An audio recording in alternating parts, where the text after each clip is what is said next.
One. I assume we're on now. Hi everyone.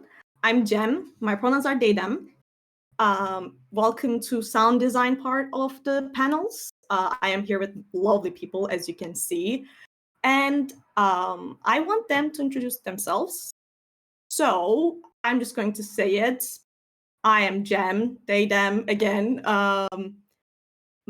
Softwares that I use are Audacity and Waveform, depending on whatever I use. Now I'm going to go from alphabetically because that's like the way that you guys are for me. Athen, who are you? Hi, my name's Athen. I am the creator and music sound design head on The Grotto, as well as upcoming project with Jamie over at the Cellar Letters called Redacted.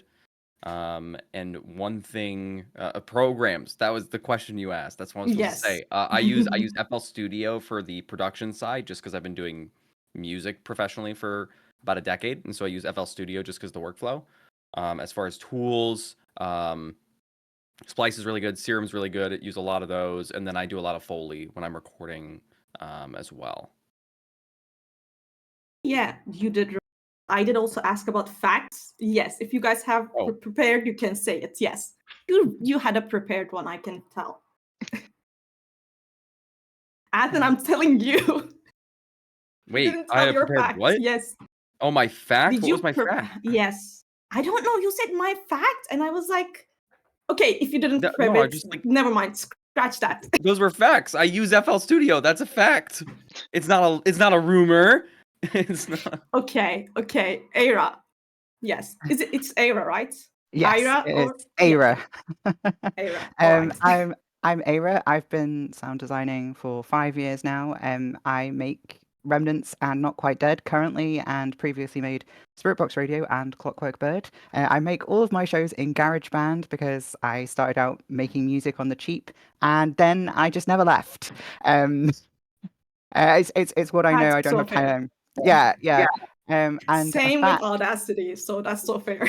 You just get stuck with it, don't you? Yeah. And a fact is, it takes 2 hours to hard boil an ostrich egg. There you go. That is very cool. I did not know that. Okay, Derek. I'm going to choose saying Derek. I was like, which one should I use? Hi, I'm Derek Valen, he, him. I was a co-producer for a show called Fast Times at D&D High, the executive producer for a show called October's Children. Currently, I've done either sound, music, or voice for over 30 different audio productions. Everywhere you can hear me in a lot of Bloody FM stuff, some Rusty Quill stuff, some upcoming alternative stories things, and I'm working with Wireland to make a pretty cool show called The Dope Show that I'm excited for. I use Adobe Audition and Reaper, and sometimes Reason 12 when I'm doing things. Though I have, I started on Audacity and Ableton because I also did a lot of music composition. And my fun fact is that wasps have facial recognition capabilities and bees can count to 4. Can count to 4. Mm-hmm. That what other animals can count to what? Now I'm curious. Sorry, I was only asked for one fun fact for it. You'll have to put me on another panel and have that panel do fun facts, and then next year. Perfect. Yeah. Now, Marisa. Yeah, my name's Marisa Ewing. She, they. I am the creator, director, audio engineer for the horror audio drama Liars and Leeches. I also founded an audio production company called Hemlock Creek Productions. So if you hear that in any credits of a show, that's me. I also work on games as well. So you might have heard me in Last of Us Part 1 and Part 2. And I don't have a fun animal fact, but animal-related fact about myself is when I was studying sound design in college, I was a dog trainer to pay for school. Who needs a fun fact other than being in The Last of Us Part 1? Let's nonchalant little flex. Just dropping that and moving on. That was so casual. Is it like a normal game that maybe you might be interested in? Wow. Yeah, Max, now you. Yeah, I'm Maxwell, he, him. I'm the creator, writer, sound designer, and one of the actors on the Aardvark Adventures, which is just a very high fantasy, fun silly little podcast. I do most of my work in Logic Pro. I've also done work in Audacity as well. And my fun fact is that birds have a genetic song component in them, like that they naturally know, but they also will learn and be affected by the song of the adults around them. So like they can be exposed to different birds and like copy their singing. That is very cool. Lots of bird I got facts. that Yeah, fun I fact. love it. I got that fun fact from my wonderful partner. Aw, that was so cute. I cannot Alright, believe now that that we have 6 people here who don't use the same DAW for anything. That is unbelievable. That is really cool. Yeah, we're just diverse people here. Diversity is important. Fish count as well. That's my fact. I'm helping. I messed up. There you go. Boom. You were there feeling so bad. Now you got it. It's like, man, Thank you. everyone else came up with cool stuff, and I'm just in here like, hello. So the thing is, I'm going to actually start with the thing a friend mentioned in the other panel I was in, Ollie, because I thought that was like very, it kind of opened my mind. Ollie is the creator of GravenPod, and he mentioned the fact that we make tool for the listeners to make the actual art in their brain, and looking at audio dramas like that, like as if they become the artist, but thanks to the tools that we provide. And I don't know why I wrote that, but in my notes I did write AD sound designers are gods question mark. So I just want to like go through that, because I think the idea of that, like we create what other people can use to imagine in their mind, is such a great cool idea. And as sound designers, you guys make that happen. Without your sound, it's not going to be in their imagination in that way. And yeah, I'm going to go from the side and side again. So I'm going to open up with Athen again. And like, what do you think about the fact that that is what we do in the end? Yeah, I mean, it's one of those things where, and again, this is gonna, if anybody was here for the music design panel, a lot of the answers I imagine for a lot of us that were there is gonna sound almost identical, because I think that it all goes hand in hand when you're delivering something only auditorily to somebody, right? And I think a lot of it, that to your point about being able to create it where you're just handing them the tools to be able to build what they're doing, I think really comes down to setting a strong, I mean, people see a show before they hear a show. People hear the beginning of a show before they hear the rest of the show. And it's all about setting a really strong foundation in all parts. So that way, if you give them a specific sound, or you give them a specific sound effect or note or whatever it is, you're able to almost teach them how to use the show that you're giving them so that they're able to enjoy it the right way. That's, yeah. Aira? Yeah, it's. I think it really resonates with how I personally think about sound design, which is much more comparable to putting things on a stage. Like you start with an empty stage and you're building a set, so it's through suggestion and implication. You don't necessarily always need to go literal. And I know some excellent sound designers who are very literal with their sound design, and they're designing a path across a room where we've got the movement of everybody's coats and specific footsteps. But you can, and you have the opportunity to approach it differently if you want to, just as every set for every different theatre production is going to be approached differently. And yeah, so it's kind of like the art of suggesting something to a listener. So it does really resonate with me. That is also the thing. And the way that we can use sound to create that is so cool. Derek, what about you? What do you think? Oh yeah, 1000%. Sound is like punctuation in a sentence. Like when things go well, the sentence makes sense. When you don't, like it really can mess everything up.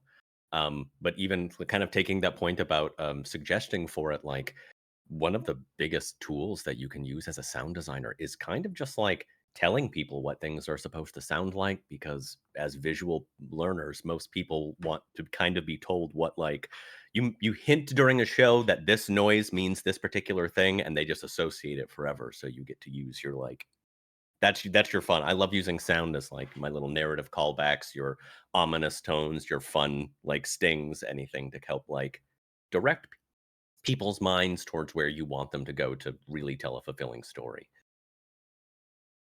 I do also believe that like repeating sounds to evoke the same emotion, like taking one sound that you took for example, a character, this footstep for a character. Chat is saying footsteps are returning. I don't know what that means. I was probably not there. But yeah, like when you decide on the character and you associate some stuff and start using it, it does feel like a real person somehow, to my ears at least. So it's very fun to see. Marisa, what do you think about it? Yeah, I think so. I originally, when I started out working in audio, I started out in film, and I think that audio drama is really interesting compared to film because in film, you're definitely telling a story and you're adding so much sound, but you're aided with the visuals. So I think audio drama creation, I don't know, I think it is a lot more like this world building than in film because you have to I think I said something similar yesterday, but you have to replicate all the other senses that you can kind of see visually in film. You know, you can see a character react to a bad smell, but you know, in audio drama, you have to have them, you know, make a noise or something like that. So I think that's what I love about audio drama, especially, is just this creative challenge of like, how do you replicate these senses with no visual cues? And I think it makes it more difficult, but it is more fun and challenging that way versus film. I totally agree. Sometimes I will not be able to find any words because I'm like, yes, and I cannot clap. So I'm just going to move on. That's not like you guys didn't say something significant. I You can really clap. enjoy everyone. I can clap then. Okay. You can clap. I Maxwell. vote clap. Okay. Maxwell, how about you? Yeah, I mean, I think kind of building a bit off of Marisa, your mention of film there, and Jem, what you and I were talking about a little bit earlier before the panel started. I think that so much of in other mediums, audio holds so much of the emotion behind a lot of things. Of like you were saying that one of your friends watches Yeah. without the sound Hannah on. from the Englewood did say that like their friend is very scared of horror movies, so they just mute the movie entirely and just watch it without any sound. That way they can watch it and they're not scared, which is like a very interesting thing to me. It just shows how audio is this important. Yeah, exactly. It's like it holds so much of the emotional factor of a lot of things in film. So obviously when you then take away the visual aspect, it kind of heightens that even more so. I mean, you've got absolutely no visual to tell you what's going on. And so you have to blend both that narrative aspect of what is actually going on with also the audio kind of emotional impact that a lot of music or other kind of sound design choices make. Yeah, and it definitely is. I like the idea of, those are tools that we are giving over to our audiences to be able to paint themselves the picture. If I could build off that too, what you and Marisa both Yeah, you said, guys I can think that always be like, now I'm going to talk and I will be okay with that. This is your scene. I'm just like here to guide you. one thing that's really strong with that is, and I think I mentioned this previously, if anybody was here, but just to dive into it a bit more.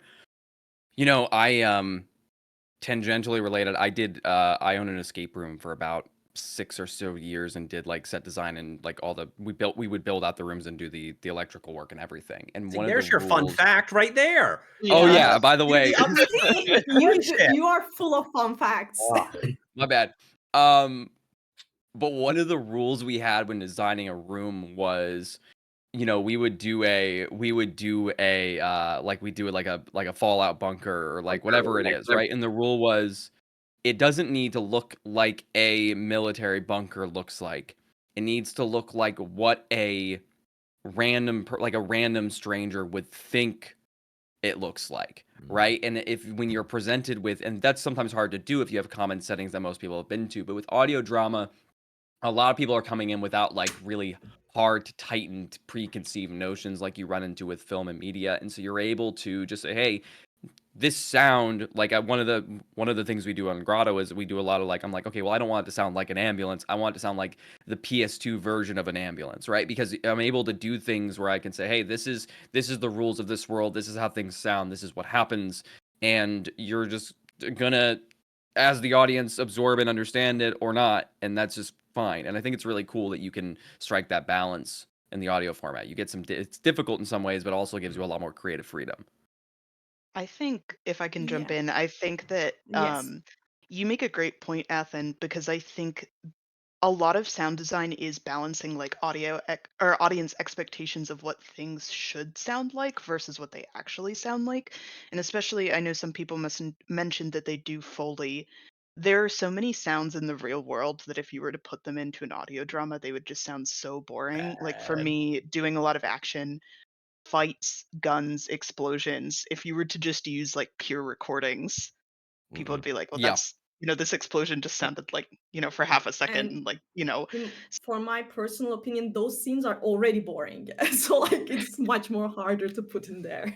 Have the yeah. fun with it. So it's really about managing expectations and like aiming for realism in sound design tends to lead to a disappointing outcome for the audience. Realism. Like we Yeah. had a scene where we needed a key fob to die while someone was trying to use it, and anyone who has one of those things, like they don't make noises. Like, what is a dying key fob? We all know it goes ooh woo woo. Like we all know what that sounds like. That doesn't exist. That's not what happens. But like that's what we're going to make it sound like, because that in your brain just goes, yeah, battery dead. Things with dead batteries go ooh woo woo woo. Yep. Yeah. I think it It's was yeah. You say it because mine was like about to go to another thing. I was just gonna say that like I think that kind of the only like bridging thing between like audio drama and like film is that it's a very similar thing with Foley for animation, where it's like any sort of realistic sounds just don't like you can even see the visual of it and hear the very realistic sound and it still just will not sound good. And I feel like that's the say I can't really speak for full you know live action films as to whether or not they add in I'm assuming that they add in at least some sound effects depending on what it is, but I know especially in animation it's much more close to like audio drama of having to really play up and play with what those sounds are and what they represent. I was going to just say like it is interesting that Derek said that because October's Children's first episode, I did listen to all of your shows. I'm a big fan. Just gonna say that. That's why I'm like very happy to be here. And like in the first episode, the gnarly sound of the question mark, because I'm not sure, I'm gonna say animal, but I'm not sure. Question mark thing. Yeah. Question mark, yeah. That sound was like so gnarly, but when I think about like animals eating something, it doesn't sound that gnarly, but because of the gore effect of it, that it truly resonated with me. Like, okay, this person's dead, fully dead. They're not going to survive this. No, John Cava never Yeah. survives. He's in our show several times, and every single time he's in there, his character dies. That's a little fun fact. Extra fun. Sometimes you gotta have that person, you know. He's good at it. Sometimes you gotta have that. And about that is like someone asked, actually, this was not my question, but like this I think works. What made you start sound design and how it changed from the moment that you started? Because like um I do believe that each of you have your own style and all of them work uniquely and differently. And because of that, the story is changing, even though sometimes it's like, yeah, I studied for it and now I'm doing it. But like, I think it's more than that. And I feel like you guys wouldn't choose audio, drama, sound designing unless there's a story behind it. So, Aira, how did you start? I started making audio drama in lockdown. I had this novel that had just been sat around that I had written many, many years before. And I just got into audio drama. My friend was really big into it, and she had recommended me a whole bunch of them. And over the course of about 3 months, I must have listened to well over 200 hours of audio drama. I was just so interested and excited, and I was like, I think I'd like to do that. And so I set about making Clockwork Bird. But when I started, sound design was really something I wasn't properly considering. I was really thinking about it almost like you'd approach, like very literally like you'd approach a piece of theatre, which is probably why that defines the way I think about it all now. So I would record I'd have people in the same space and have them like arranged and moving around the microphone, like literally using that room as a stand-in for the room in the show. And then as my style developed like through Clockwork Bird, I was like, oh, actually, I need to do this. And gradually, it got to a point where I was like, what I want is the cleanest sound possible. And then you want to add things back in. And I was like, oh, this is like actually what sound design is. And then I spent loads of time like doing audio drama homework, basically listening to how people construct stuff and trying to find as many people who were talking about this stuff as I could, and taking as many notes as I possibly could, and trying to apply what I had learned to the working knowledge I already had from making stuff with music. Yeah, and that's kind of how I ended up where I am now. Wow, that's so interesting because your work is very etkinlikteyim. Şu an soramazsın. Tamam. Üzgünüm, soramazsın. The way that it is like evolved, now I will you're pretty damn talented. Maybe that's what I'm trying to say, but I don't want to say it. But like I'm like, you are. Thank you. You It's took taken a our long swear. time We to don't feel get good at another it. one. Yeah, that was, Yeah. Wait, Darn. wait, darn. End it. Sorry, no. Yeah, Ethan, what about you? You're I mostly a musician, and then you got into audio dramas. That must be very different. yeah, I did music for a long time. I did I was in like a little, I'm trying to think of how to describe my old music without swearing. I was in a metalcore band when I was little. It wasn't good. And then I pivoted to like some solo, like some other stuff, and I've been doing like production on that end for a long time. And then I accidentally found audio dramas through AuFiCon.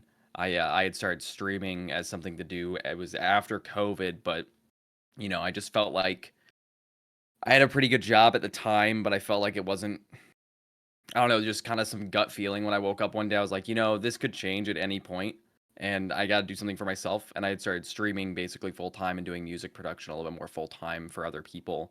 And then I met Dylan, who runs Wobegon, came into stream one day. I was like, oh, you should listen to my show, which makes sense. And I did, and then we launched Grotto pretty shortly after and got into the whole audio drama space. And then I got laid off from that job. And the only reason I was okay was because I had done all the other stuff, which was very cool. And so if anybody here is thinking about diving full into creative work, whether it's making a show or music or art or anything like that, I understand there's inherent risks with doing that. There are also risks with working for somebody else. So just kind of bucket that in your brain for a bit. And that's my little thing there. There you go. Anything. Yeah. I have known you from that time. I have known Ethan for a long time, so like I knew the story. Then I kind of like blacked out. I'm just kidding. Like, just when you talk, I just don't listen. I'm so sorry. No, Yeah, it's okay. I'm like, okay, shut up at this point. Marisa, how about you? Yeah, so I got into things. I went to school wanting to be a film composer. My school had an audio production program, so I was like, I'm here anyway. I'm just going to double major because I thought it would be a good idea to learn the ins and outs of recording your own music instead of just learning how to write it. And kind of over time, I realized that I was much more interested in the recording aspects than I was in the music making. So I, especially wanting to get into horror, I realized some of my favorite moments in horror focus more around the dialogue and the sound design versus the music. So I think that's what kind of drew me into it. My first audio drama I worked on was Dark Dice, and then I think the first horror one that I edited was a Rusty Quill gaming mini special where they were like in a haunted space station. So I think that kind of solidified things for me, getting the chance to work on those, that like horror audio drama was the way to go. And I do still work on film and games, but like I mentioned before, I do really like that creative challenge of audio dramas. I don't know if I'm cool enough to be allowed to sit next to Marisa. Maybe I should go. Little thing. Maybe you heard of it. Dark Dice. Ever heard of Fool and Scholar? Just a thing. No big deal. Yeah, when Marisa first introduced themselves in the chat, I was like, I need to act cool, but even then, I was like, I'm in love with you. Just instant love. I'm out. Yeah. I talked and you told me to shut up. I'm okay with there being a little bit of a slant, but this feels astronomical. You're like, this one sucks. This one's okay. I love you. I'm sorry. I can say sorry. Can you? Like, I'm asking Athen a question, but I want Marisa to answer it. Yeah, from now on, that's how it's going to go. How about you, Derek? Maybe Marisa could be the coolest one, but like you are here too, which sells a lot. It's like technically true. No, you guys, no, in the reverse way. Like if you weren't that cool, you wouldn't be here. That's what I was trying to say. Beautiful. Well, thank you. I went to school to be an entomologist. And I was just, so that's my bug facts come preloaded mostly due to that. And I did music composition. Music composition turned into like wanting to do voice work. I did a lot of LARPing in New England where I did a lot of monster stuff. I was, anytime you needed a big bad, a big growly, a weird demon thing, I would do makeup, costume, cosmetics, acting for it. It was a lot of fun. That rolled into wanting to be a voice actor because I thought that would make me money. That was malarkey. I did 7 audiobooks, and I think to date I've made like $1 off of one of them. One of them was like the Toxic Avenger of erotica books. Crazy. No one's ever listened to more than one chapter canonically. It's, hey, baby, don't. That's my jam. You can't take this stuff back. Once you say it, it's out there. Like, I'm just saying, you're laughing. I'm not laughing. But anyway, it taught me how to do some audio stuff. And then over COVID, a friend of mine wanted to do a TTRPG show about magical girl high schoolers called Fast Times at D&D High. And she wanted me to do the music for it. And then since I was doing the music, I should probably just do the sound effects. And then I just ended up co-producing the show. And I really was just like, man, doing behind the scenes work slaps. I love it, especially in a fantasy setting where there are no rules. You are literally, someone's like, I'm going to cast a magic spell. And I'm like, I don't know what that sounds like. I should probably figure it out before I release this episode. And it just kind of just was great. And then I loved that so much that when the show died, I kept thinking for more ways to do it. And then I started going into horror things because I was listening to cool shows like Dark Dice and other things for inspiration. I really liked how, this is the realistic approach. It was a very show, not tell kind of design. I'm like, I want to do a real realism thing. And then I landed with October's Children and had an opportunity to do that. And it just keeps like every few minutes, someone's like, man, I need help with the show. And I'm like, you got it. I do soundscapes for you. I'll do music things for you. I'll do footsteps for this person because they suck and no one wants to do them. And now it's been like 10 years from it. And I love sound so much and helping people tell stories with sound and doing the post-production of everything and seeing how like a really good show has great voice and awesome music and cool sounds that do enough, but not too much. Cause that's an important thing that I won't rant on. But yeah, no, that's where I was birthed from. Yes, thank you. Thank you, Marisa, for making Derek here now, I guess. I also just like to take that answer. That's my new answer. Everything he said is my answer as well to this question. We're just the same person now. That's my cool little. All right. Wink. Yeah. Send you an audiobook link after this. Cute. How about you, Maxwell? I know you were a writer at first, mostly, and Yeah. like, Yeah, so yeah, Derek, you were saying like, oh, you feel intimidated. God, you have no idea how I feel sitting here with all of you. So I've been working on audio editing for a grand total of I think 10 months.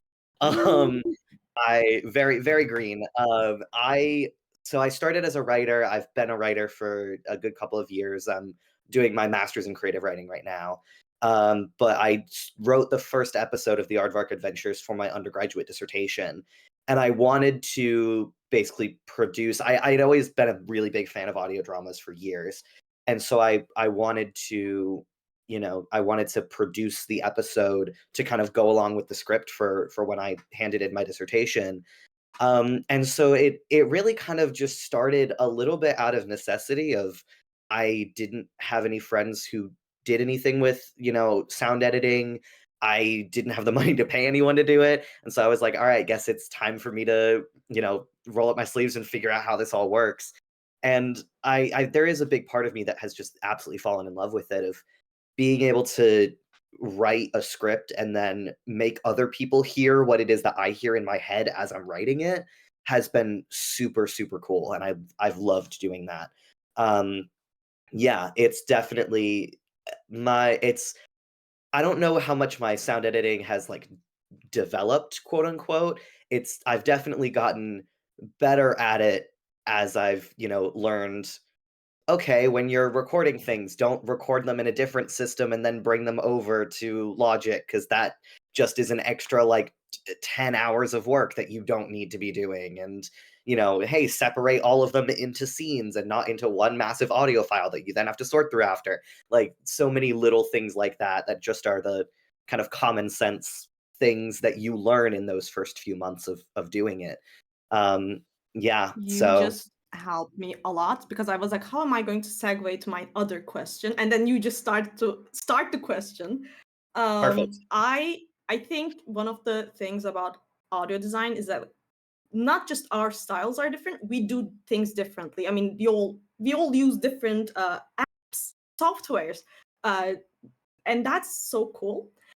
But also, how we approach the start of it is also important. And I know from Kevin from Hellgate City that he starts at the end of the episode and like edits back to the entire show. And for me, that's like a big enigma. I have no idea how you can do that, how it would work, or logistics of it. And I know some of you come from music, film, theater, and that means you guys have idea of like how things work. And how did that affected the way that you design and soundscape, maybe, and in general? Do you guys start from the end or the beginning? That is the general question that I'm going to ask. Let me think. Ethan, I'm sorry. I'm going to start with you.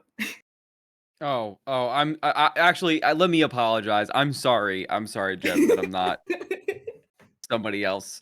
But to answer your question,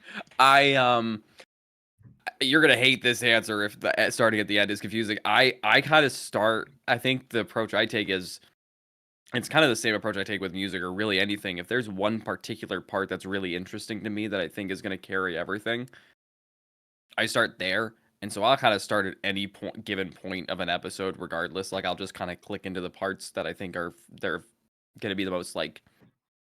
I think everything should have a moment that somebody thinks about the following day. And then as far as like the actual workflow, I mean, because I'm also mainly pulling from Grotto, I'm also doing the primary voice for a character, and I'm normally getting everybody's lines. I'm mixing, I'm it not in order, but I'm mixing and mastering, creating the music and plugging it in for a scene and recording my lines kind of all at the same time. And so I kind of just swoop in with the recorded lines and just kind of build out the rest of the show just in weird sections for an episode. And then we're creating before we release. So like we have a finale coming up. We're writing that right now. And so it's one of those things where it's just all kind of just happening at the exact same time. So to answer your question really short, chaotically. That's yeah, I was going to say that is chaotic. I cannot I am someone who has to follow a pattern. Even when I'm going to write my thesis, I make the books from the first published and the last published from different books, because that is how my brain understands things. That is just wild to me. Marisa, how you I don't know. I'm just bamboozled by the fact that you start with that. So yeah.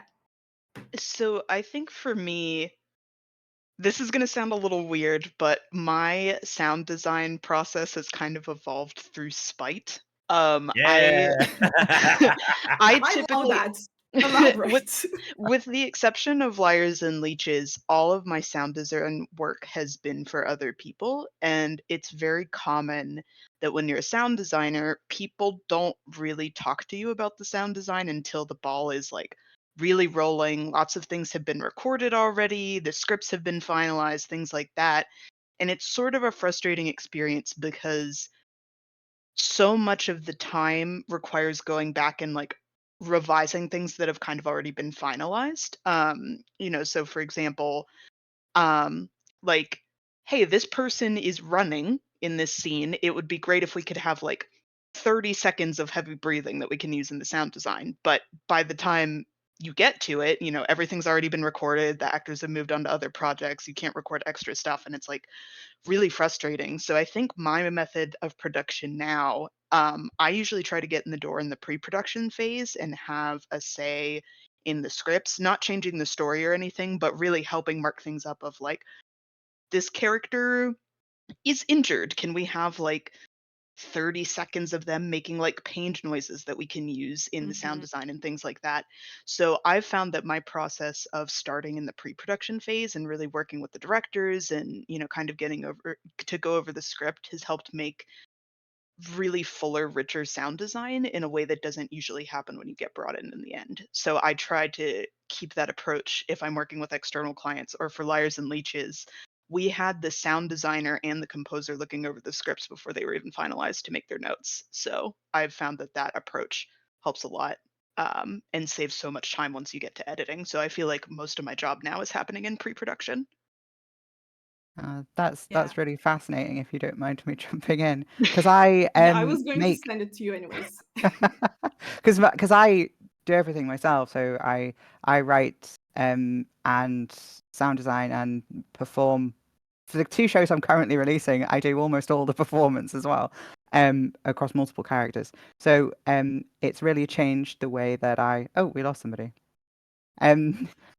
But it's really changed the way that I approach script writing, because I'm really aware of all of those problems that you've just been talking about. And by the time I was getting up to the 2nd season of Spirit Box Radio, I was when I was talking to my actors, I was like, oh, there's going to be a bit where you get stabbed. So I need a minute of you just making different pained sounds, because I'd run into that issue so many times with myself and had to be like, okay, now I just have to sit here at my desk and make some strange noises alone when I'd finished recording the rest of the episode. And now it's kind of really built into how I approach script writing. And my script writing is very ending focused. So I start at the end of the whole project. Really, because everything for me is in service of that ending. So I'm always thinking about what I want people to be left with when the whole story is told, the whole time I'm building it. So sound design really begins there, and those big broad scale ideas, like how literal I'm going to make something, what components I'll be using, and because I'm often dealing with non-literal spaces in my shows as well. Remnants and Spirit Box Radio in particular, there's a lot of spaces that aren't actual physical spaces that you're occupying there. They're a non-literal space, so the sound design you have have a whole extra dimension in scope. So it's really, really important to lock that stuff in at the beginning. But once I start going, I think it's quite conventional. I do a dirty edit, where I just kind of put everything where I want it to be, with all of the big moments where I need to work out how long it's going to take for me to walk from here to here, and how there's this conversation happening, and what's it going to sound like when we pick this up, and then build up, working through in layers basically until I get to the point where I want to be. So cool. the thing about it is that like I am also I'm not the actor also, but like I also do most of the things in my show for 100 Words of Her. And because of that, I never thought about what Marisa said. And now I am seeing how awful it must be to have that experience where, because you cannot find a Foley that will fit for a grunt or breathing or stuff like that. It is very hard to mimic someone else's breathing. I can at this point differentiate my actors from their breathing. How can I make another person get into here and like breathe for them? So like it is very interesting to hear. And I want to also like go to Derek. We're good, right? We could, It's yeah. okay. But like, I don't yeah, know where I okay. went. She's so impressive. I'm just right here. I'm just a little guy. He was Okay, hoping you now would answer reshuffle the order. question. Yeah, it did not. Nope. It didn't work. No, one thing that's interesting about what you're saying is, and again, I think I mentioned this briefly on the last one, but like I really want to like say on this one because I think this is something for anybody watching this that wants to get into sound design is really important for is on one hand when we're working on episodes. Pardon me, sorry. On one hand when I'm working on episodes, I really want like if there's going to be Foley or there's going to be sounds, there's going to be things, I need to notate it in some way. And because it makes it so much easier, at least the workflow becomes significantly quicker. I will say, sometimes when you're working on a show, and one rule we have in Grotto is describe a scene first. Like, even though it's not for film, like, how would this look visually? Okay, then how do we do this in text? Okay, then how do we do this in audio? And I will say that I think some of the scenes that I get referenced a lot when people talk about our show is like, at the end of episode 3, the car scene, things like that. That was just, it described entirely visually. It was like, okay, what if we had this scene where there's like this car like suspended in the roof and like papers or whatever it is, right?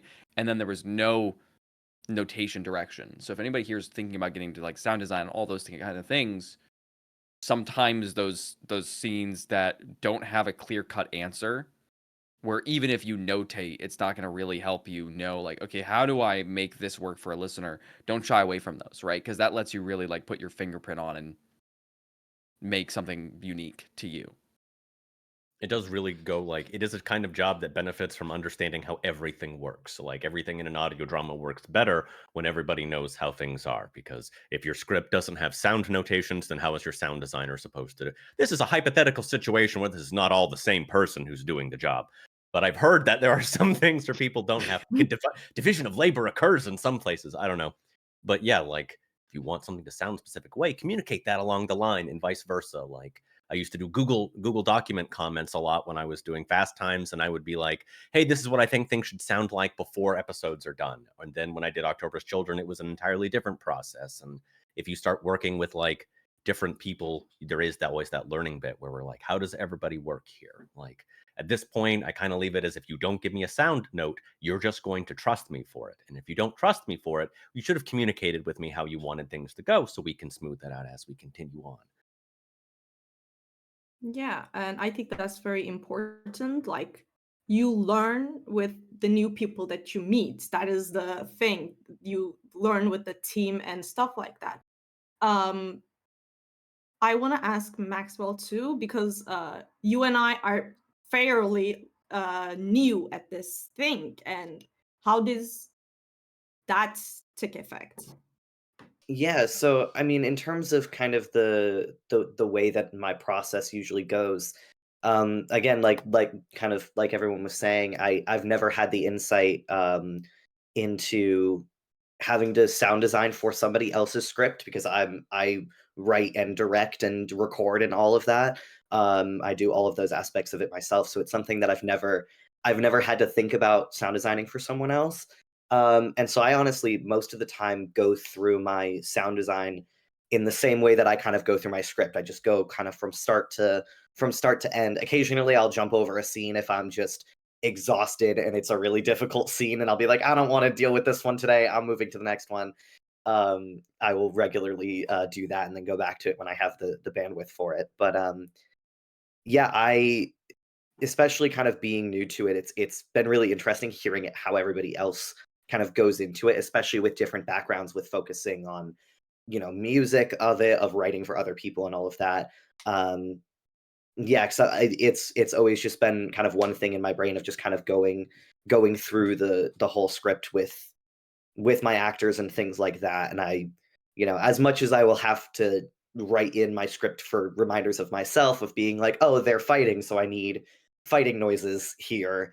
I've also never really thought about that from a writing perspective, because I know it's there because I've wrote it and I'm directing it. And so it's kind of an interesting thing to think about from a writing perspective as well, of having to include those little kind of signalers to the people who are doing the sound design. Yeah. And I think, for me at least, I learn things in a unconventional way. I'm a very stubborn person in that sense, that I will not look at tutorials and I will just like dive in and I'm like, okay, where did I go wrong? And like learn from that. And I have been like that my entire life. I self-taught so many things to myself, and my major, I'm not doing it nearly at all because that was taught to me. I didn't learn it, and that's a different thing for me. I also want to ask all of you, what would be, we all get advices, we all give advices, tips, but like unconventional advice, where probably no one ever thought about it before or didn't say it out loud, and like it's like a very pinnacle point for you guys, but you never thought, like you never saw it being talked. And yeah, if any of you have anything coming to mind, just jump in. Oh yeah, 1,000. If not, that's okay. Easy lesson thing for it. Like one of my very talented close friends has a great saying. They like to say, "Don't waste your time editing noises only dogs can hear," and it really goes with like, sound is very cool and we can do a lot with it. And there's a lot of potential for people to spend a lot of time doing things that just don't matter for like the whole, like recognizing when perfection is not important. Like it's going to get in the way of your release. Perfection is the enemy of production. And you're never going to tell a story if you spend 80 hours a week tweaking things that aren't going to really be noticeable for it. And one of the biggest lessons of sound design is understanding when something could be getting too much, or when something is like, I don't need to give 100%. No one will tell the difference over 70. Like you're editing noises that only dogs can hear. We can get to a scene. We can come back to it later. Just understand when, better a little bit and come back than overloading and getting too complex. And then no one will know and no one can appreciate it. And there was too much panning and too much, no one will know. It takes the time. It ruins like what you could be doing in other productions, other places. Yeah. Literally what I was gonna say. Yeah. My background's I said I would clap, sales. so I'm clapping. Yeah. My background's sales, right? And to some regard, and one thing we would tell salespeople a lot is there's a bell curve of learning. They all come and be like, okay, well, how does the product work? How's the product work? I'm like, hey, your job is really just to schedule a call with somebody, and then somebody else sells them on the tool. This is B2B. And I would always tell them, like, there's this bell curve of learning about what we're doing, right? Where you learn enough and you start becoming more dangerous and you start becoming more good at what you're doing. And then you learn too much and you start becoming a little bit worse at what you're doing because you get a little crazy with it. And I think that applies to everything you do in life, including audio. So yeah, to your point, what is it? I think that in the music production side, I've known for years, like people would like almost make a meme of where it's like learning how to EQ, and it's just like the beginners no EQ, and then the moderates like a really complicated EQ with all the little knobs dialed. And it's like expert. It's just like just a straight line. Again, it's like yeah, sometimes you just gotta like, you have a finite amount of time in this world and a finite amount of time in the day. And if you spend all your time working on one thing, width is dangerous for you, right? You want to go as wide as possible. You want to do as much as things as possible. And like, that's how you grow. So somebody said dog ASMR It's like, podcast. yeah, someone wants now a dog podcast for dogs. If you guys are available. You can do it now. We have people who want that now. Thank you, Derek. You created a job for This yourself. time, Good. this time That's next year, fine. Derek's will be like, Good, 'cause my my friend bills always don't get says paid. this. Yeah. Not that My anymore. phrase is, don't waste time editing sounds dogs can't hear. That's my new. Is that? Yeah, Hold yeah, on. yeah. Did I do that? Yeah, the flip of that. What about you, Derek? Because I think your audio design is already like theater-like. When I'm listening to Artvark, is it said Artvark? I'm terrible with things. I cannot say words. That is one of the things about me. But yeah, it is more like theater, and I think that is the different vibe. It is not like this is going to sound maybe weird, but it's not realistic. It is theater Yeah. like, which is Yeah. what I enjoyed about the show, and how different it is from the other things, and how unconventional it is from other things. I'm just like curious about your thoughts. I mean, I really like the idea of like, I like shows that do like. Oh if you're my gonna, god, I am so I sorry. was gonna say I all of was that so was. focused on not calling you a hornet that I misnamed you guys. Again, names are terrible for me in Fine. Maxwell. I'm sorry. That's That was okay. a question for you. I heard you say aardvark, and I was like, I thought that they said Derek, but I'm you're where saying I'm like, something it is a about good. aardvark. I'm like, So I Aardvark feel is a like good I show, did though. I tell was you like, guys, yeah. I'm terrible with names. I was like, what a good compliment. I'm like, that's a really good show. I'm like, all right, yeah. I never thought I about made that. that. Yeah. No, yeah, I very much come from a background in theater. I've done theater since I was like 9 years old.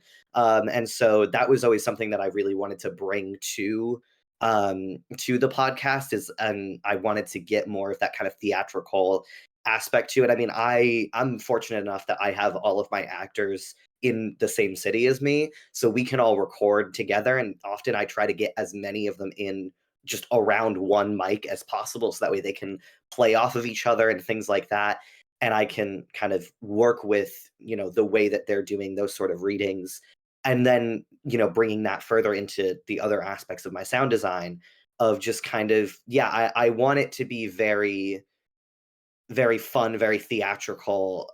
It's realism is not something that I'm really ever going for with the Aardvark adventures. I mean, it's high fantasy pirates, and it's wildly inaccurate pirates. I occasionally I'll mention that it's pirates to someone, and somebody who's a nerd about, actual historical like piracy, like golden age of piracy, will start talking to me about all of these different things, and I'm like, you need to understand that is not at all what I'm going for. They are I pirates in a semi-comedy, so they're not real at all. Exactly. I'm like, this is like a high fantasy comedy, just like the way that I lovingly referred to it as, it's a gay little podcast, and just with a bunch of me and my friends. Yeah, and it's I very much love the theater aspect of a lot of different projects, and so I wanted to bring that kind of fun theatrical, like, you always kind of know that these are people putting on a performance for you.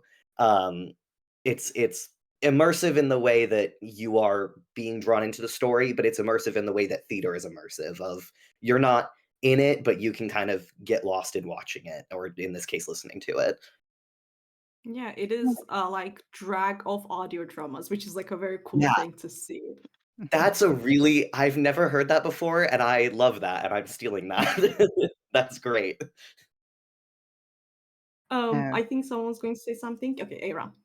I have a really keen interest in theatre as well, but from a really different kind of perspective. I studied it from a literature point of view, and I I think I've taken a lot of lessons from theatre and how different play scripts are put together in how I'm thinking about how I build audio drama. So my favorite playwright is Samuel Beckett, which is very different vibes, I think. So yeah, like less hijinks going on there. But I think that there is so much you can learn from theatre as a sound designer, and how you're using sound and how you're using a non-literal interpretation of a space to build something, and circling back to the very first thing that we were talking about today, which is the idea of suggestion and giving an audience tools to understand something rather than literally depicting something, which I think something that theatre does really, really well. And it's just one among many places that you can draw on. Another big place that I think that really shaped how I feel and think about sound design is I was obsessed with the Lord of the Rings special features as a child, and there's like an hour-long segment about Foley, and I watched it so many times. And so when I was thinking about sound design, I first came to it, I was like, oh man, I'm gonna have to like scrunch a wallet to make the sound of moving bags and stuff. And then when I came to actually building an audio drama without any of that visual referencing, it just sounded like a mess. I was like, oh, I'm gonna have to rethink how I'm approaching this, which was really fun and interesting. I think that's also fun and interesting because not quite dead, you are in the spoilers a bit. In the first seasons, you are the only one, but then you are still only one, but there are many different characters that are like voicing. And I think theater kind of like explained that to me, at least as a listener, that like Nej and Alfie being talking to each other and like being emotional while you're both of them. And I was like very I didn't know that at first, and I was like listening Thank and I you. was like, oh my god, who is Nish's voice actor, because I'm in love with their voice. Oh no, he's And then me. yeah, There's something hilarious about flirting with yourself, I have to say. If you've yeah. ever had to like chat yourself up in dialogue, like I don't sit there and do Alfie and then Nej like line by line. I do them both separately, but it is really funny when I'm cutting it back together, and I just have to provide that distance from myself to be like, LMAO, I am chatting myself up in this scene. And I think Hilarious. that must have been like even harder because I have hard time editing my voice, and you only edit your voice in that show, at Yeah. least like with both of them, and that must be very I'm hard. really desensitized for doing now. it. Because I did Spirit Box Radio. When I was editing Clockwork Bird, I'm in that, but only very briefly as Noah. Mhm. But by the time I did Spirit Box Radio, that's 93 episodes where I'm the main character. And at the end of that, that's like, over 1,000 hours, probably approaching 2,000 hours minimum of editing and listening to myself speak. So by that point, I was just like, yeah, it's no longer, it no longer bothers me. It's like a crash course. So yeah, listen to yourself for 2,000 hours and it might cure you. But I don't think that's really practical advice. I'm not even the main character in 93 episodes of my own life. One thing I want to add on, because I think this is huge. One thing that this is completely from the music side, but I think it applies to what we're talking about, is when I was doing, I dropped out of high school, right? So everyone's talking about like I don't know anything, right? But when I was starting to take music more seriously, I took this class that Charlie Puth had done on sound editing for music, and the actual mix and master portion of music. And there was one point where he was talking to us. He's like, here I throw the compressor on. He's like, I don't know what this does, so I just click this preset and and then he just went to the next thing. And I think that, when you're approaching, like, to your point, like editing yourself a bunch or recording yourself a bunch, and you're like, oh, this sounds weird, or I sound weird, or oh, what's this? No one knows what they're doing. Always. Even people that are like professionals in this space, there are things that are just like, this just works. And but my point being, imposter syndrome is fake. If you ever feel like you don't belong somewhere, if you ever feel like, oh man, what am I doing here?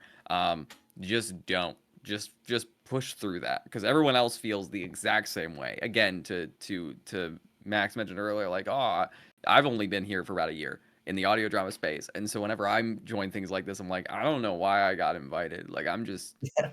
You had Marisa. You didn't need it. You literally, that was it. We're just filler. You had the panel. You had the panel best. What are we doing? When Rusty Quill reached out, I was like, you misspelled somebody else's name. Yeah. Like, I don't know what you're talking about. Like, that just makes no sense.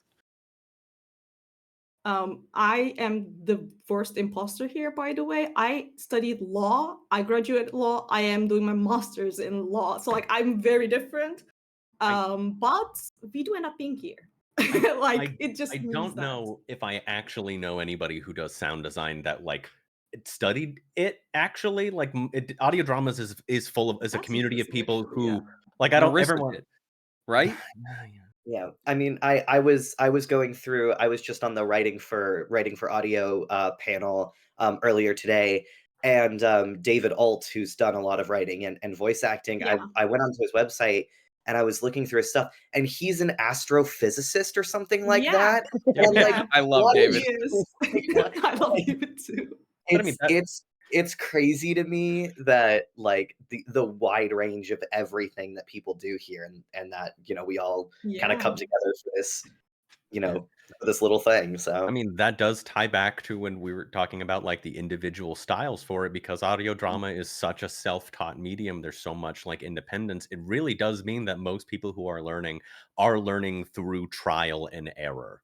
Like prior to even knowing that there is an audio drama community, I did this for years and years and years just by myself banging a head against the wall. And like I absolutely have a style that some people might associate with me just because I never learned. Literally, I didn't know there was anything else other than just angrily clicking until it sounded less bad. yeah, Um, it's the Wild West right now. I mean, if you yeah. think back to early internet, I remember, back in the early 2000s, if you wanted to learn about, lobsters, you'd Google lobsters. The first page that came up was this GeoCities site where your mouse turned into the crab hand, and it was some guy like, "I love lobsters. Here's my fun lobster facts," right? And obviously, the internet is way more structured now, where it's the Mhm. shitty Google AI telling you like random and then nothing is right. But the audio drama community is in that phase of the internet where it is the Wild West, and if you come in, really you kind of set your own rules when building what you're doing. Mhm. The sound sets rules for shows. It tells first episode, the sound will tell audiences how realistic things are going to be, how serious the tone is. Is it going to be like, a dating sim characters just pop up, have some sound effects, leave? Are you going to hear every footstep for it? Like, there's no rules. By There the is. way, Chad hates footsteps. That's the only thing that I'm realizing. They're like, we should do a panel on no footsteps 101 and such. Just so you guys know, you guys don't have to use footsteps ever again. That thank is you, the verdict. Yeah. thank you. I needed to be free of that. Footsteps and action noises definitely were like, oh, this is going to take me 100 hours longer than I thought. But I I have think a. when you start editing in surround sound, I think footsteps get a little easier when you're able to start Mhm. like doing like directional, and you start doing like panning and everything, and you are able to go like, up and down, things like that. It gets a little easier. Yeah, but Yeah. Just because you say these footsteps are way behind you, ignore them. mhm. I want to ask Marisa too about the unconventional advice slash tip or like, yeah, I think everyone answered in their own way, but you didn't yet. So Oh geez. I would say probably my biggest advice would be to get comfortable with using references. I remember that was something that we were taught when I was in school, mostly in regards to music, but like finding references has been one of the biggest helps, I think, in terms of sound design.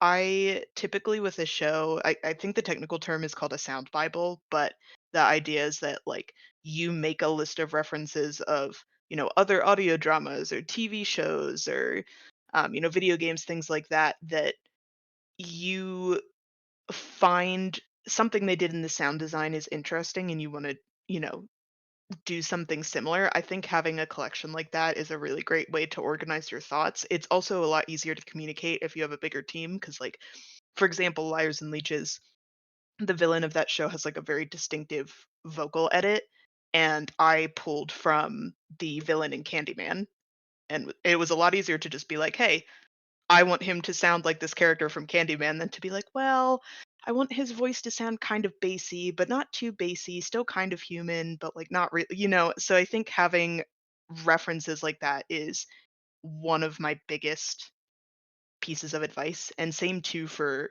exploring references in real life. Like if you're doing a scene in your audio drama that's in a cafe, go to a cafe, sit there for a little bit with your coffee, listen to what's going on. So I think a lot of times people have ideas for their shows, but like going out there and referencing both real life and kind of stylized versions from film and other dramas is really, really helpful. Like Mhm. people have probably done something similar before. You can learn from them. Some of that's regional because Um, I live in Texas, and so if I go to a cafe, it's either someone being racist or somebody beating their children. So like, go to a cafe somewhere else. Starbucks that brings new meaning to Starbucks. Just hit different in Texas. Is that PG-13? Can I pretend I didn't say that? Anyway. Okay, I am going to move on to more questions. So chat, if you have questions, you can ask them. But I am just from like a newbie aspect. I think I'm going to ask about Liars and Leeches because the narrative and the story is going at the same time, and I think that is very hard to pull. And how are you doing that? Is what I'm going to ask because in my brain, when I'm editing, I could never do that. But the way that you do it works so well, where I'm not like, oh, is this the narration? I mean, narrator having a voice does help, but like the the phase of like the change of it is very smooth. And like, how did you not come up with that, because I'm sure other people did it before too, but like, how is yours came up? Yeah. So I think for me, actually, again with references, some of my earliest work that I did in college was in documentaries. So I pulled a lot of techniques from documentary films when I was working on Liars and Leeches. A lot of that came from mixing and mastering, where like you mix the narrator of a documentary in a certain way that you know that they're not like in the scene. And if they are in the scene, like if it's someone that's narrating, but then they're also interviewing people, they're mixed differently in their narration versus in, if they were a character. And I think mixing and mastering sometimes gets overlooked in sound design, but it's really important to kind of add that like clarity and clarification. Because I think if I'd mixed the narrator the same way as I did the characters, it would have sounded like he was potentially in the show as a character, not just as a narrator. Um, so I think some of it does come from editing and placement, but really a lot of sound design um, time goes into the mixing and mastering, I guess. Yeah. Okay, now I'm going to move on to the questions. Pirate Kitten, which is Audrey. How do you account for people listening to shows in their cars or other suboptimal places? Do you even account for it? This is going to be me asking the question and you guys like hopping and answering. So if you want to say something, you can let me know. Yeah. We actually had this conversation when we were doing 9 to Midnight last year in the creator side of that, and I listened to the show when we cut an episode. I listened to it about like 14 different ways. I'll one up your question. I listen to it. I have earbuds, as you can see. I also have my my Bayer Dynamics that I listen through. I have my studio monitors up on the wall, and then I'll listen to it on my phone, and then I'll listen to it in my car, and then I'll listen to it, and I've got another pair of headphones back there that are kind of medium range. And I think that you just listen to. I think it's really easy for us as the people that do sound design and like have all these tools to listen to it, be like, this sounds real crisp. And then most people listen to it on their, Google Pixel, and they're just like sitting there like this. And if it sounds bad here, that's most of your audience, right? Like I think ACAT's gonna be right now. It's like some people are listening on like a Kindle or something. I'm like, okay, well, it has to sound good there too. And How so do I think to stop answer your those question- people from ever listening again? That's psychotic. No. You know what I mean? Like you need to make sure you have to just sound test, right? Listen to it and listen to it again and listen to it again. Send it to somebody else that you know to listen to. Like let people, maybe Kindle, tablet, maybe. Sorry, some people are yelling Kindle in chat. I might have lied to you. It's Kindle. No, I'm joking. I'm checking now. I mean, maybe Something else people to talk can about. do it. Probably, I have no idea. Mhm. Maybe it's like music because people also read and listen to music, and then you use podcasts for it. I have no idea. But I think in the grotto there was like a hospital sound, and like you did account for Athen your hearing. I hope I'm not seeing. Yeah. Okay. Yeah, it was Okay, it was the ambulance, and we yes, the specifically did the ambulance. ambulance doesn't sound like an ambulance. It sounds like a very Because silent people are helicopter driving too. while Because listening if you're to it. listening to it while you're driving, I don't like when shows or music or anything. I think of like Avril Lavigne's breakout album where you have the police sirens and the honking going on at the very beginning. I'm like, every time I'm driving, if I hear that, I'm like, oh, cops are coming, and it's not. It's in the song. I hate that, right? And so, yeah, we specifically don't use honks, don't use real sirens, don't use real like vehicle noises in case somebody's listening in the car. That way they don't, think that they're getting pulled over. I mean, there's also just nothing wrong with just making request of your listeners that like the best listening experience, headphones are requested. Like, yes, you will not be able to satisfy everyone on those things. Everything that you do, all of the hard work you have making nuance changes and doing panning, all of that's going to be lost the second somebody listens to it outside of headphones. There's nothing wrong with just being like, okay, I'm going to mix this for what I would prefer people listen to. And then because I'm a human who has limited time and energy and money, I'm just going to make a nice request and say, please listen to it on headphones. Or if you don't, I hate you and I don't ever want to see you again. Kindle user.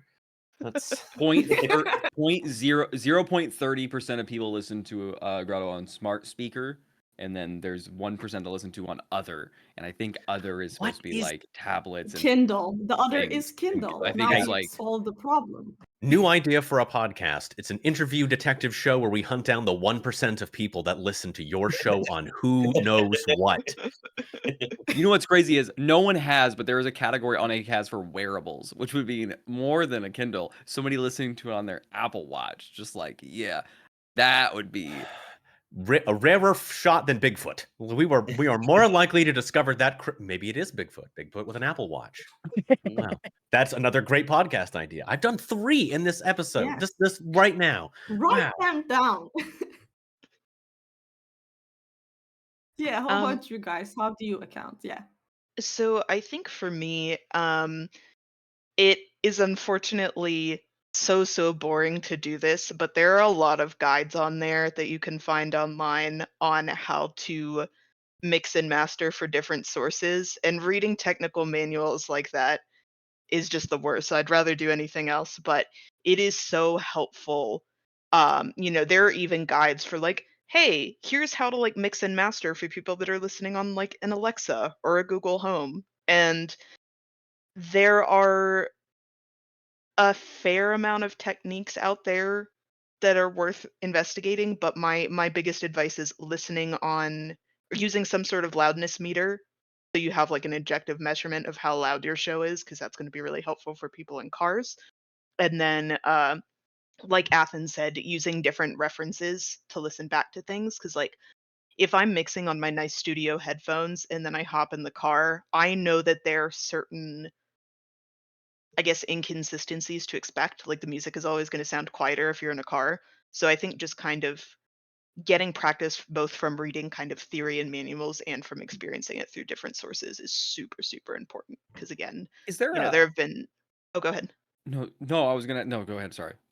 I was just going to say, yeah, there are some good manuals out there. I wish that there was one specifically for podcast. Audible does have some guidance on how to mix and master, so you can read Audible's technical manuals. And there's also a really good book called the Audio Mastering Handbook. It's more for film, but it's extremely helpful. I reference it all the time. Is there maybe a plugin, like a free one, maybe like a good loudness meter you'd Oh, recommend there might for be. There chance? might be. Maybe. If the Ulean loudness meter Oh yeah, is yeah. a That's I good. think godsend. I've heard of Ulean. I think I've heard of Yeah. that.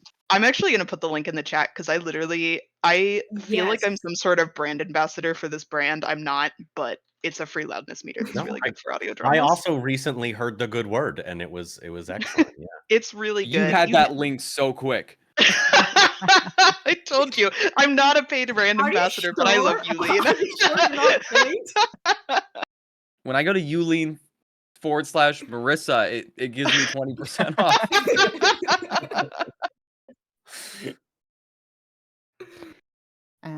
Yes, someone is actually suggesting to do gramophones. They're going to put the podcast in a vinyl and then put it in a gramophone. So you guys have to account for that now too. I'm sorry. Yeah, Great. you can't account for everything is my approach to it. So it's just like I will listen back to it on several different kinds of headphones as part of my quality control. And check back to make sure that it doesn't sound like absolute garbage, and try and bear in mind that I don't want things to become overcomplicated, so it's going to sound confusing on worse speakers. But the thing with my shows is that they're not suitable to be listened to in certain environments, even if I like optimize the sound for them. There's just that they're not shows that you can't, you know, like there's I shows that know. that they're know. not there are specific environments you're going to be limited, and so I try and make that really clear, and use heavy use of content warnings, including when I'm doing stuff in the sound, like using ambulance sounds or anything that like a car crash sound or a fire alarm. I tend to put that in the content warnings as well, because I think that's super important. But yeah, the content of my shows restricts the environments that they're going to be listened to in anyway. So I have this link I got for Exactly know what this you're story that talking seems really about. interesting. It seems really interesting, the story that I got linked earlier that I was planning on listening to at dinner with my parents. Derek, would you recommend that or no? If you can survive the Audible preview, I will send you chapter 1. And now you have to send to all of us. That's the rule. That would put me on a You watch just list. mentioned it. Yeah, I'm pretty sure that gets you in. Find me on Discord. I'll hook you up. But you also listen to my show, I guess. Not required, but it's a good show. You like it, maybe. I don't know. It is good. It is good. Chad is freaking out about Kitty. Yeah, we Oh, need yeah. a Kitty reveal again whenever they come here. One of the questions is from Lou.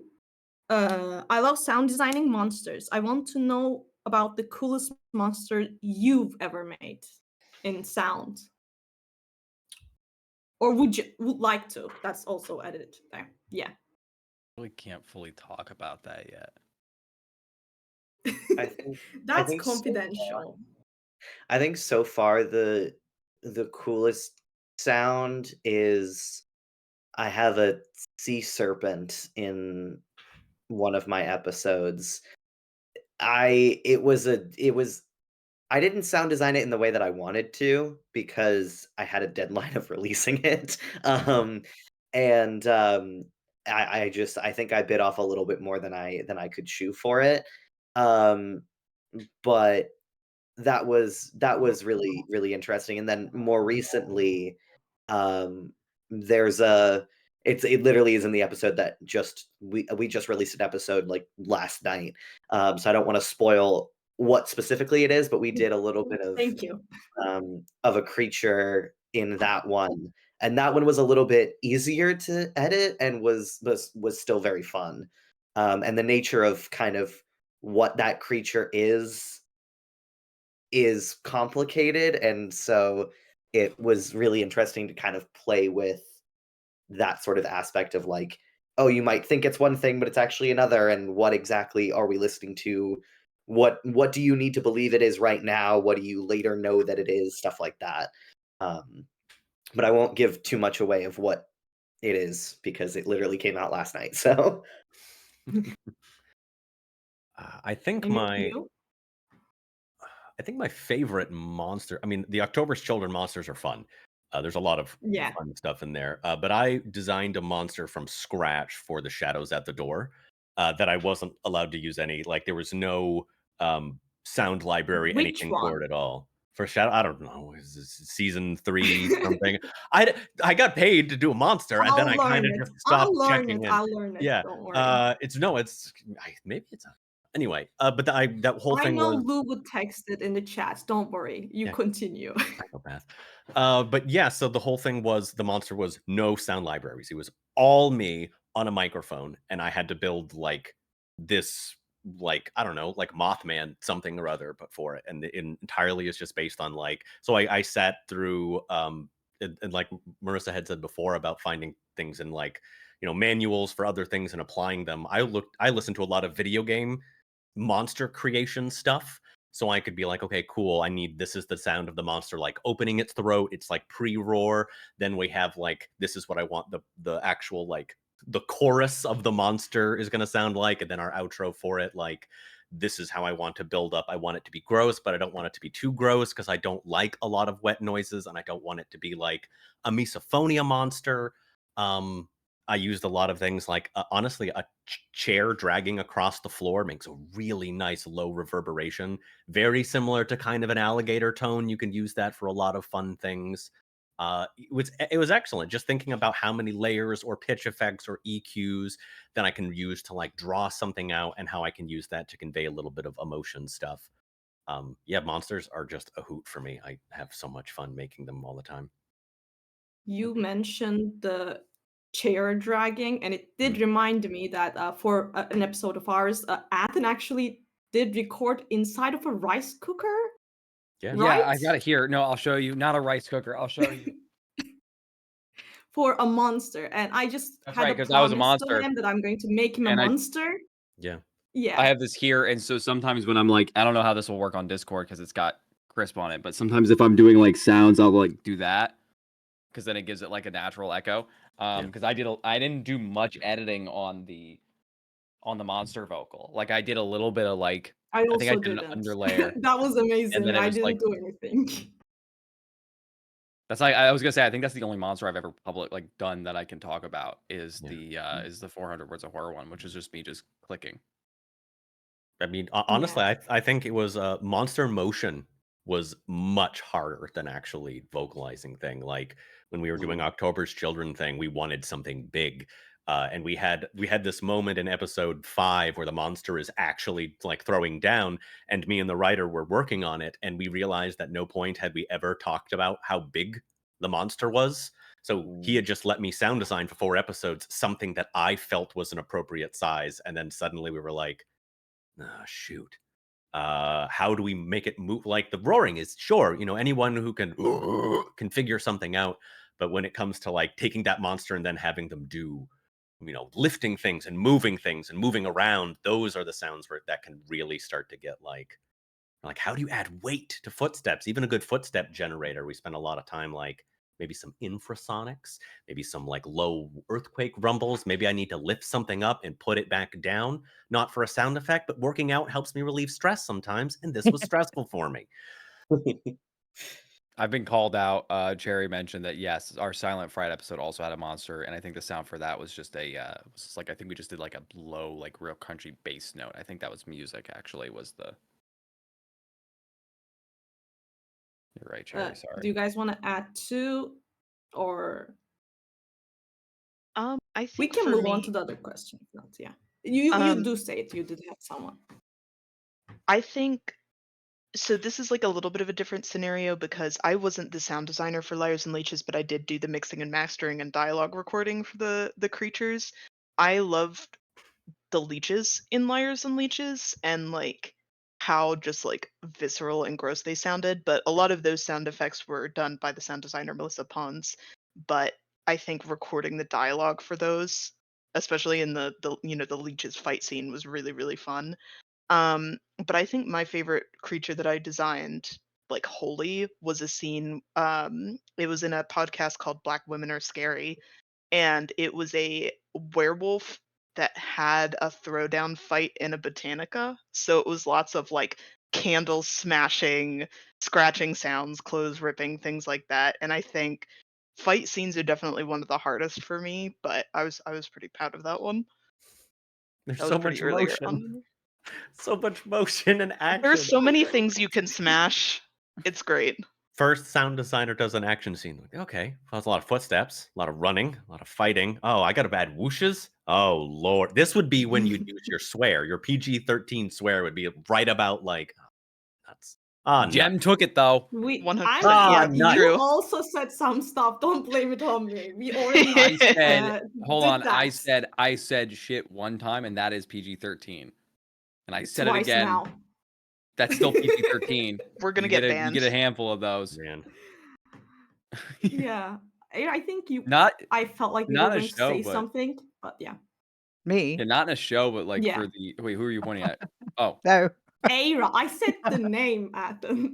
well, your mic cut out, and so you just went. Oh, okay. Mm. I'm sorry. I thought you were going to say something, but I'm not sure. Oh. Speaking of I saying wasn't. something, Okay. Sorry. I will say that even if you're considering making monster things, if your monster has like vocalizations, always aim for legibility in your audio stuff for it. Like, if your monster has to be a monster but also do dialogue, try not to write a monster that is so difficult to understand then you can't understand it, or it's too difficult to talk in. If you have like a lot of the monster work that I've done has had to be like vocalized, and being like, I can't talk like this for too long, that doesn't work. No one can understand the dialogue. It makes for a bad show. People want to hear stuff at all times. Yeah. I am seeing that we like are getting so much. I don't want to end it, but we kind of have to after a while. Some people did ask tips on making sounds which don't exist, which is a very great question in my mind. Like something that it doesn't exist in real life, but it does exist in your show. I don't want to close it off before that. So yeah, I want to ask, how would you do that? Usually I approach something like that with layers. So I have like an idea for how I want it to sound, and it's normally the vibe, which isn't very helpful. But then I'll think about, you have to like sit down and actually work it out in your head. Like, oh, it sounds a little bit like when you run your finger along the edge of a wine glass or something. But that's not the whole of what I want for this sound. Like the transition sounds between each section of the remnants in remnants. That's like this, the remnants whoosh is what it's called, and that is a combination of like moving. Yeah, it's the edge of a glass, and it's me breathing reversed and also forwards, and the sound of a wing and a piece of cloth, and it's all of those things layered into each other to make this kind of like ethereal kind of wind sound almost, that's almost musical in its sensibility. And yeah, that building it up non-literally, it started off with me being like, I kind of want it to sound like when you run your finger along the edge of a glass, but not quite. That's so interesting. I'm doing the clap because I have no idea what to say. It's just so cool. I mean, making up sounds, like, get yourself a reverb, a good like pitch adjuster. I like Grillion a lot. That's been kind of a fun thing for it. Like reverb, EQ, pitch adjustment. You could stretch audio. It's really easy to like damage it if you go too far, but like, and layers. Yeah, all the time. I love in Monster Thing taking a bit of audio, copying it, and then to the copied audio applying my pitches and my reverb to it, and then having that just as an undertone for everything. So there's just a little whisper of something wrong with it. But like, yeah, all your stuff is, I did a sound bit on breaking a cyborg's arm and how you build and layer things for it. And everything is like, yeah, pick your intra point, like someone makes contact, and then you're going to layer every noise that you think is going to go into it. You're just going to kind of tweak. And sometimes that's the fun part when you're making something that doesn't exist. You kind of get to go into a library or anything and just grab every keyword that you can think of, or just whatever your mind goes with. And then once you have all your puzzle pieces, then see what you can just start dragging, start clicking, start making like little adjustments, save before you do. And you'd be surprised. That's where you end up with like the thing that doesn't exist can be whatever you'd like. You just get to learn the tools on how to go from here to there.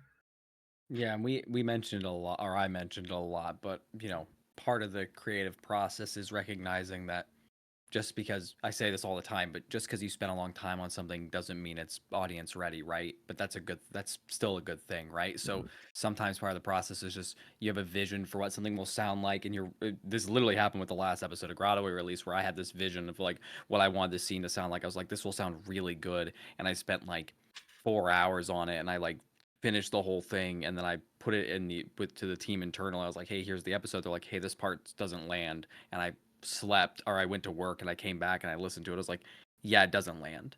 And that's fine. I spent a long time on it. I put a lot of work into it. I deleted the whole thing, started back over before release, because sometimes that is the creative process, is just being able to just have an idea and just commit to it. And then if it doesn't work, do something else. It gets a little bit faster every time you do it. And then Yep. next thing you know, you're on a sound design panel talking about how fast it is breaking a cyborg's arm. So I think the entire panel was just like, don't be afraid, go simple, but at the same time try. And I love that, actually. I think that is also how I go with sound designing. And I am unfortunately have to close this off. But before that, I want everyone to where can people find you? Maxwell, let's start with you. Links, blah blah, Yeah, whatever. yeah, so you can listen to the Aardvark Adventures on Spotify, Apple Podcasts, pretty much anywhere else that you listen to your podcasts. I'm pretty sure we're on there. Best place to keep up to date with us is either on Instagram or Tumblr at the Aardvark Adventures Podcast. Yeah, that's pretty much it for us. So All right, Marisa. Yeah, so I'm on most social media as either Sassy Composer, the Sassy Composer. You can hear Liars and Leeches anywhere you find your podcast, or also liarsandleeches.com. And then for anything Hemlock Creek related, we have a website that's just hemlockcreekprod.com, and we have a monthly newsletter too that just kind of talks about what we worked on that month. It's amazing. Derek? I don't necessarily exist on a lot of places anymore. You can listen to some of the incomplete shows, things that I've been a part of, either October's Children or Fast Times at D&D High. There's also a lot of my work in like SCP Archives or Gospel of Haven, Nightmare Soup. I'm doing a Magnus Protocol thing on Tuesday. I do a lot of like helpful stuff, so I don't necessarily have a me. If you have questions or want to chat, you can find me Discord, the Hornet Whisperer, or you can email me at willvoiceact4food, and I help and do sound design consulting and help with all number of projects. So cool. Era? You can find me at Hanging Sloth on Blue Sky and Hanging Sloth Central on Tumblr, from which there's a few show-specific accounts. And all of my shows you can listen to wherever you find podcasts. And if you want transcripts and content warnings and all that jazz, that's all on hangingslothstudios.com, and it's centralized for all of my stuff, so it's all just there. There's also social links from there too, if that's easier. And Athen. Yeah, you can find me. My social is at Athens Music on pretty much everything. I'll put that in the chat. As well as if you want to listen to my show, The Grotto, it's on every platform basically. That's thegrottopod.com. And then here very soon, more info to come. You listen to me and Jamie Petronas from Cellar Letters on Redacted here in the next amount of time. That website is live though with some teaser information, and I'll also put that in Yeah, chat. I was going to say, actually, that's called Redacted Unit. I'm Well, fixing the your show's whole called show mistake. the show's called The Redacted. The Redacted Unit. website. No, the show is called Redacted. Ah, That's a the little website was spoiler Redacted you get Unit, here. so I thought, okay, Yeah, the I'm show's called sorry. Redacted. We're calling it the Redacted Unit. I'll give you, and you're the only person here who will appreciate this, but it's called Redacted Yes. because they don't have high enough clearance to see the name of their team, so they just call themselves the Redacted Unit. So the show's called Redacted. That's the That's good. I did spend weeks on cracking ARG of this, so yes, that is a very appreciative thing for me. it's a little bit of a horror Yeah. comedy, a little bit of very psych influence. Exactly. So I very am excited. so excited for the one who stole their dead twins' identity. Anyways, thank you all for watching. Thank you all for coming here. This was so lovely. I am a little simp who is like very happy that I had to get to do this. About the other stuff, you already were here and you did listen to this, so you can just apply, submit yourself into the giveaway. There is a giveaway. I'm sure the mods are going to send a link right now. I mean, you already listened to it. Might as well just like put your name in there, and maybe you can with a microphone. Who knows? I have no idea. But yeah, follow everyone. This was amazing. You can follow Podcast Book Club and such. They're amazing too. Thank you for making us do this. Yeah, thank you all for coming here. I'm so happy.